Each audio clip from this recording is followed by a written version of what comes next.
Hi, today we're going to read about Dave the Potter. I'm Theresa Best. I'm from North Carolina, and I want to take the time to read to you today. How many of you ever heard of pottering?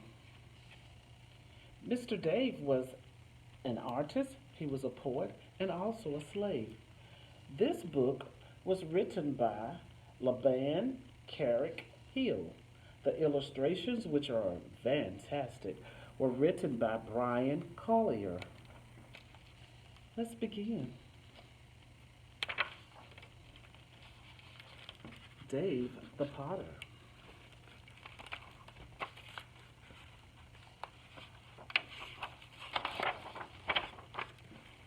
Let's talk about Mr. Dave. To us, it is just dirt, the ground we walk on. Scoop up a handful, the grimy grains slip between your fingers. Look how Mr. Dave is picking up the grain and it's just sliding through his fingers. To us, it's probably just dirt, but to Mr. Dave, it was not.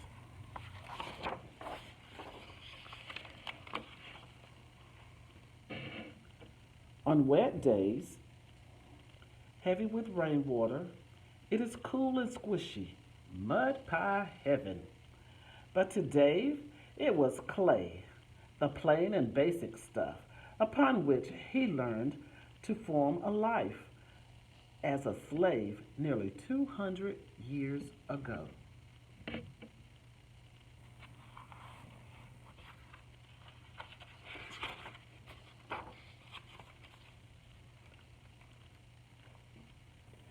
To us, it is just a pot, round and tall, good for keeping marbles or fresh cut flowers.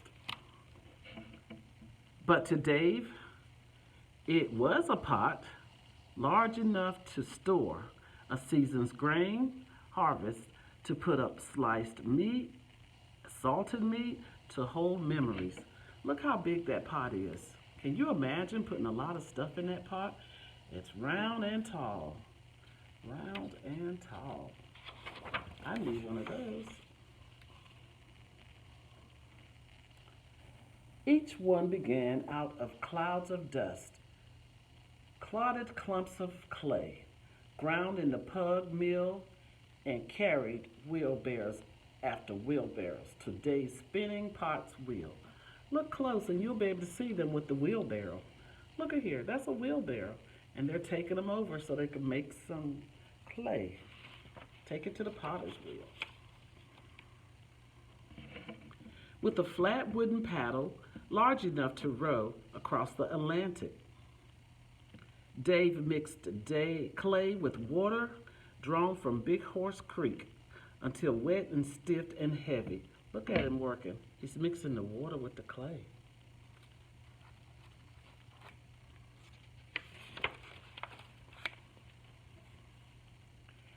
He threw the clay sometimes 60 pounds at once, and nobody knew how or where it would land except for Dave. I could only imagine him throwing that. Can you?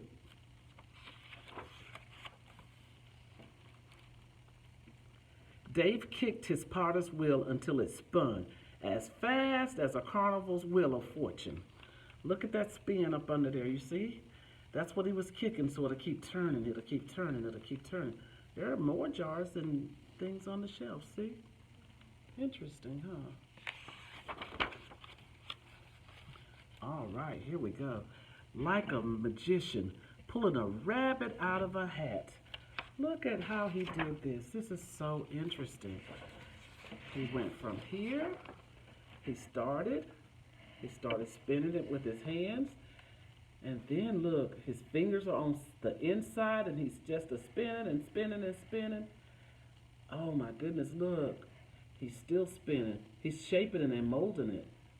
Oh my goodness, it's going to be a nice jar. What do you think? I think it's going to be really, really, really nice. I think it's going to be nice. He's doing a very good job. Dave's hands buried in the mound mud pulled out the shape of a jar. See, it's already forming its shape. See how he's putting his hands in it? Oh, that's great. That's beautiful. He's working very, very hard. His chapped thumbs pinched into the center and squeezed the inside against his fingers on the outside. You see how he's doing that? Look, he's squeezing it so he can make the shape. Oh, he's got his hands there and he's shaping it, shaping it. That's a good job, Dave. Uh-oh, look, look. As the wheel spun round and round, the walls of the jar rose up like a robin's puffed breast, but only so far before its immersed weight threatened collapse. So he had to be very careful because he didn't want it to collapse. Do you know what collapse means? You don't want it to fall and break because he had worked so hard to spin it and mold it and shape it. He didn't want it to collapse. It looks good to me. The jar grew so large, Dave could no longer wrap his strong arms around it. If he climbed into the jar and curled into a ball, he would have been embraced. Oh, that's fabulous. That jar was big. Oh, wow, look. Only then did he stop the potter's wheel and roll long ropes of clay between his dry and caked palms. See?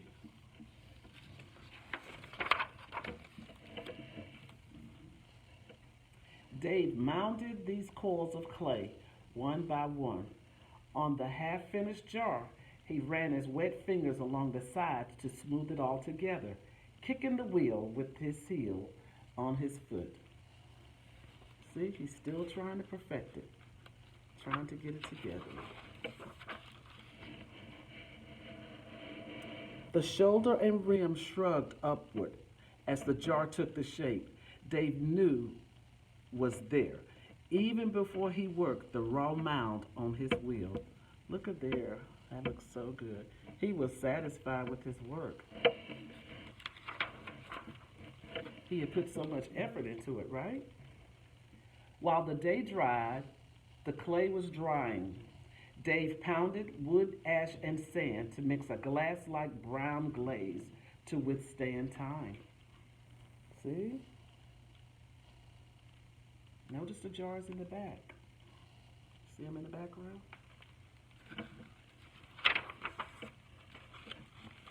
Oh, what do you think he's doing now? Oh, yes. But before the jar completely hardened, Dave picked up a stick and wrote to let us know that he was here. He said, "I wonder where in all my relation, friendship to all and every nation." Do you see him inscribing? He's putting this message right there on his jar. So every one of his jars had a message. This is a little about him. Look at the jars in the top. Do you see how beautiful they are? Oh my goodness, they're gorgeous. Do you see? You think you could do that? I think so. I think so. The life of Dave. Dave, he had a lot of statements that he put on different jars. I'm going to only read you a few. I wonder where in all my relation, friendship to all and every nation. He wrote that August 16, 1857. Dave is an important American artist. His beautifully crafted jars stand out among the pottery of the time. We know about Dave mainly because of what he wrote on his pottery. For long periods of time, Dave did not write on the sides of his pots, perhaps because he knew it was not safe. He would sometimes just sign his name. He only had a first name because slaves were not allowed to have final family names like Hill or Collier. Other times, he might put the date. Once in a while, he would include a poem. Perhaps he would write his poems for a specific person, or maybe just for anyone who could read. This one says, "Put every bit all between, surely this jar will hold 14. That was written July 12, 1834. He also said Dave belongs to Mr. Miles, where the oven bakes and the pot piles. That was written July 31st, 1840. A better thing I never saw when I shot off the lion's jaw, November 9th, 1836.